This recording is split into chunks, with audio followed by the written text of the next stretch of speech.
Ahoy! We are Kathi and Max, and we live on a 40-year-old sailboat that needs our attention all the time. Aye. We have recently asked our YouTube subscribers and Instagram followers to pretty much ask us anything. Here's what you want to know. So hello guys, we asked you to leave us some questions to do a Q&A, and yeah, now we'll try to answer as much as we can. So the first question, and it's a pretty regular one, is what kind of boat is Makani? Makani is a French boat. The type is Chassiron GT 38, so it's a 38 feet long boat. It's loop rigged, it's a fiberglass hull and with a wooden superstructure, so the deck and all the interior and also the rudder. All of this is made out of wood. And yeah, she's quite unique. There are few models around. We don't know how many there were built. Yes, so Chassiron GT 38 and the boat yard or the boat builder is called Chantier Richard Marin, we think. Then you pronounce it like that. And yes, that answers hopefully the question. French built boat, 40 years old. Yeah, so the next one, how did you find and manage to buy Makani? When we started looking for boats, we did it like I think most people do it. Go on websites, look for those older charter boats that are up for sale. But during our sailing courses, we were on those charter boats, and we thought to ourselves that we want something a bit different. So we kept looking, and we turned to boats like Winde or smaller Halberg Rassis maybe. So we kind of like this mostly made out of wood, but not entirely made out of wood. And like this kind of Scandinavian built yachts and this Nordic design, it appealed to us. Yes. How did we find her? Per coincidence on the internet, just a broker website. I saw some pictures, a short video tour of the boat, and I sent Kathi the link per email, and yeah, she liked it too. Yeah, and then we checked her out and we bought her, and the whole, because people asked us to explain the buying process. It's kind of like buying a car. So you look for it, you check it out, you try to get the price down a bit. Yeah, and then we just bought her, and then we moved in. Yeah, I mean there's the whole registration process. The boat is now under Austrian flag. It was under German flag. Mm-hmm. Under French? Yeah. No, I think German flag. Yeah. So yeah, that's a whole process. Yes. Yeah. Okay. What's your professional background, and how do you plan to keep earning money while living abroad? I am a graphic designer, and I worked in advertising for about 9 years. And yes, I kind of can see this to be working also from the boat. So I could work remotely, and I could work from on the way, but right now I'm taking a sabbatical. We are taking a sabbatical from work, and we don't plan to work remotely now, but maybe in the future. Yeah, and I worked as a software developer. I did some mobile apps developing. Yeah, at the same. I do not work currently from the boat, so. So at the moment we are living off our savings, and we plan to continue until we either run out of money or find something to work and find work on the boat or around the boat or yeah. So no fixed plan, but yeah. Next one. What's the meaning of the boat name? Okay, so the boat name, so Makani is Hawaiian. It's a male or female first name and it means wind. And it's also the first two letters of each our first names and the last two letters of our last name. So Max, Kati, Ni. Yes, we also found out that in the Arabic language, it means my place. So Makani, my place. And yeah, we liked it, but we didn't know that before we named the boat Makani. But yeah, it's Hawaiian. And we like the name and it fits us quite well. So we named her Makani. Yeah. So, the next one. How was the crossing of the Bay of Biscay? If you haven't watched our video, we made an episode about our crossing.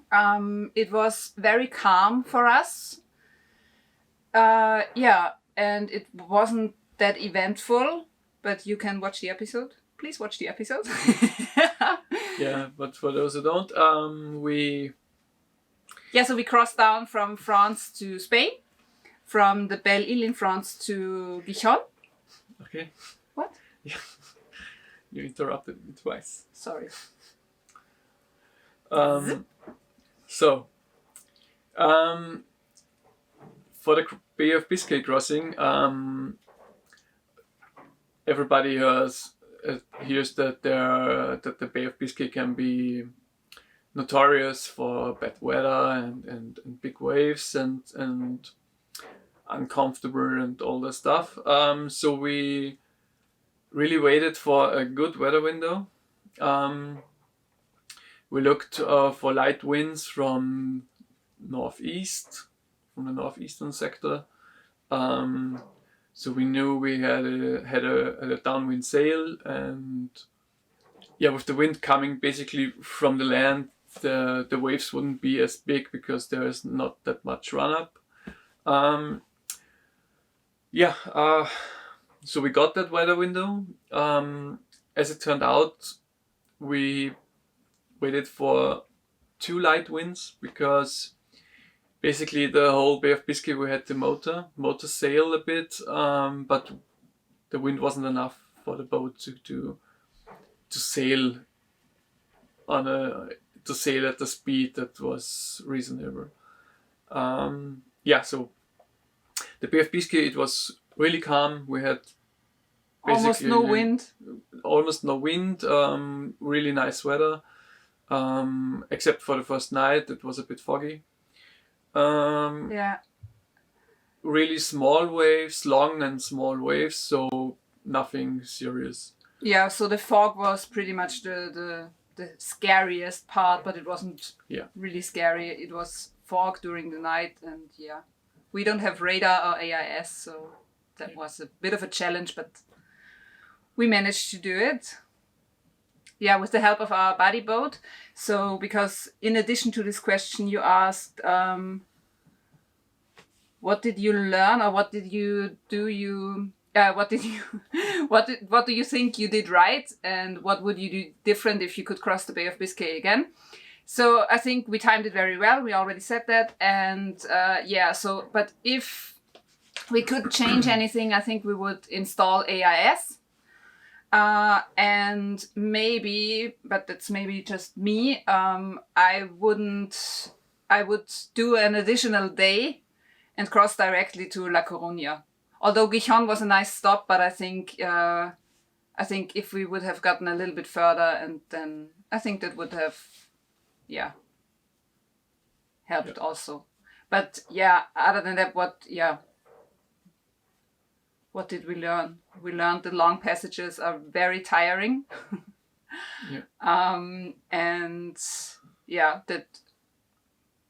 That was pretty much it. Yeah. So not that eventful. Lots of dolphins. That was really nice. Really nice. Do you have a timeline for your travels, or do you play it year by year? I would go as far as say we play it month by month. We don't have a timeline. We are just going and and we just see how far we can get, and plans change. Yes, every month or every week probably. Yeah. So right now it's a bit hard to say, but yeah, I think play it month by month is quite good. And so there is no really fixed timeline, but it's kind of dictated by a few things. One, our money and our savings, and also, of course, what's happening in the world and how the corona situation plays out. And because during the winter months we really don't know what we will do or where we will be. What are the pros and cons of living on board? I think one really big pro is that you can take everything you have and your house everywhere. I really like that you have like the opportunity to travel with everything you have and still can visit like lonely beaches and lonely places, but you have everything with you all the time. Yeah. That's a pro. You don't think so? Of course, it's if you want it, it's a pro. A con, you are exposed to the elements all the time.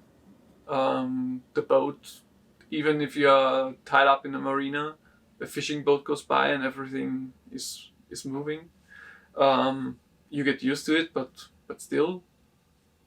Yeah, you have to adjust to the weather like constantly. So your trip or the traveling is dictated by the weather. So if the weather is not good or the wind is from the wrong direction, and you can be stuck somewhere for a while unwillingly. So if that's something you think is really annoying, which it can be, then this is a big con. To be dependent on the weather and the elements, like you said. Yeah. Also, boats are, except you have a lot of money and buy a really big boat, boats are small compared to a flat. So you have to manage with way less space. But that's a pro. Or it could be a con. I don't know. Yeah. It's both a little bit. So, because of course you are in this confined? Yeah. Space. But it also is very cozy. I don't know. I don't mind it that much, because once you go outside on deck, you have the whole ocean around you. So then it's quite big again. But be prepared to every now and then bump into things, bump your head, have some bruises on your shins, and it happens even after 2 years on a boat. You still hit your head, so that never ends. Be warned. Another con might be that you have to be patient, because jobs and working on things on the boat, or even stupid stuff like washing your clothes or something by hand, it takes so long to get things done, and you don't have that problem on land. And you are constantly learning. If you are rookies like us, you're constantly learning or getting to know the boat, and this takes a lot of patience. What was the inspiration, motivation to decide to go for this lifestyle? That's all you. Yeah, we like to travel. Before we had a boat, we had like a surf van thing where we modified an old van and drove it from Austria to Spain for a few weeks or close to a month. Yeah, it's safe to say that we always kind of had the dream to travel together, but the boat thing and the inspiration for that was you. Yes, that was me. You just see other people do it, and yeah. Then you think, okay, this is something that we could also do. We've been working for years and be in this routine of the daily, of going to work and of this 9 to 5 rat race, like people call it. So yeah, we thought, why wait for retirement? Let's do it now. Let's try it. See where it takes us. We just went for it.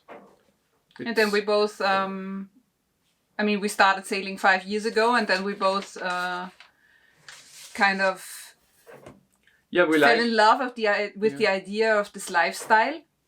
And of course, we watched other YouTube sailing couples do it, and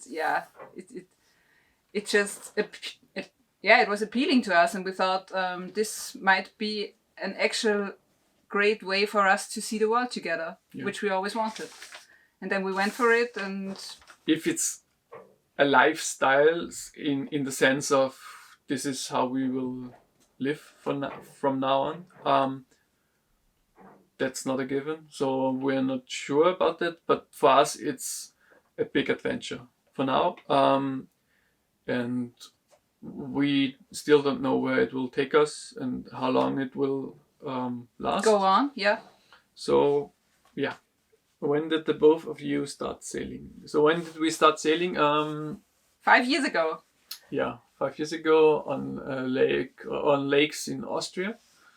We did a sailing course. It was a week of sailing with some theory. And from there on, we really enjoyed it, and we were really good at it. We made the decision pretty fast to continue with coastal sailing. So we did the coastal sailing license that you can get in Austria. We didn't do it in Austria. We did do it in the Med, so in the Adriatic Sea. Yeah. North Adriatic Sea. Yes. It was about 8 weeks, but stretched over a few years. So yeah, but we both did the license and we learned to sail together, and we did a charter in 2018. 2-week charter before we really said, okay, now it's time to buy a boat. Before we seriously started looking for boats, and before then we made the decision to try the being in charge and doing it on our own. And it was amazing. We loved it so much. It was, I think, our best vacation. Yeah, so far. Yeah. Do you live aboard all the time? Yes. Yes, except when we don't. We have been back home during last winter. We left the boat in England and flew back home to Austria. So obviously we didn't live on the boat back then, but to answer the question right now, and for now we live on boat all the time. It's our home. Yeah, and it's our only home. We do not have a flat or something like that. No, so everything we have is here, and we gave everything up for this adventure. Yeah. Everything that is not here and we didn't give away is at our parents' house. Yeah. So, yes, we do live on the boat. We could have just said yes. Yeah. Thanks for watching. Join us next time when we answer the rest of your questions. See you!